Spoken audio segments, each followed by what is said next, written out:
যুক্তরাষ্ট্রে প্রথমবারের মতো মানুষের দেহে শনাক্ত হয়েছে মারাত্মক মাংসখেকো পরজীবী নিউ ওয়ার্ল্ড স্ক্রুওয়ার্ম। মার্কিন স্বাস্থ্য ও মানবিক পরিষেবা বিভাগ জানায়, সম্প্রতি মধ্য আমেরিকা ভ্রমণ শেষে ফেরত আসা এক ব্যক্তির শরীরে এই পরজীবীর অস্তিত্ব পাওয়া গেছে। সম্প্রতি ম্যারিল্যান্ডে রোগ নিয়ন্ত্রণ ও প্রতিরোধ কেন্দ্র সিডিসি নিশ্চিত করে যে এটি স্ক্রুওয়ার্ম সংক্রমণ।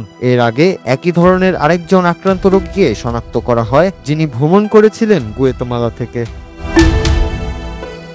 স্বাস্থ্য বিশেষজ্ঞরা বলছেন, মানবদেহে এই সংক্রমণ খুবই বিরল। তবে এই পরজীবী মূলত প্রাণীদের দেহে ক্ষতস্থানে ডিম পাড়ে এবং সেখান থেকে জন্ম নেওয়া শত শত লার্ভা মাংস খেতে শুরু করে। সময় মতো চিকিৎসা না হলে আক্রান্ত প্রাণী কয়েক সপ্তাহের মধ্যেই মারা যেতে পারে। যদিও যুক্তরাষ্ট্রে জনস্বাস্থ্যে ঝুঁকি তুলনামূলকভাবে কম, তবুও বিষয়টি উদ্বেগ বাড়িয়েছে কৃষি খাতে।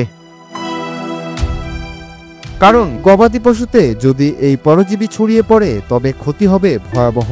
মার্কিন কৃষি বিভাগের হিসাব অনুযায়ী শুধু টেক্সাস অঙ্গরাজ্যেই গবাদি পশুর মৃত্যু, চিকিৎসা ব্যয় ও ওষুধের খরচ মিলিয়ে ক্ষতির অঙ্ক ছাড়িয়ে যেতে পারে $100 কোটিরও বেশি। এজন্য খামারি ও পশু ব্যবসায়ীরা সতর্ক অবস্থায় রয়েছেন। ইতিমধ্যে মধ্য আমেরিকা ও মেক্সিকোর দক্ষিণাঞ্চলে এই পরজীবীর বিস্তার নিয়ে নজরদারি জোরদার করা হয়েছে।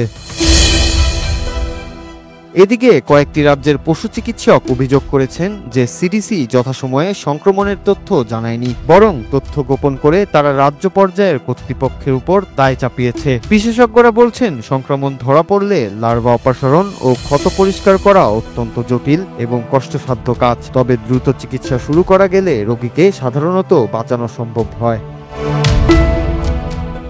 নূর Raju, Bangla TV news desk.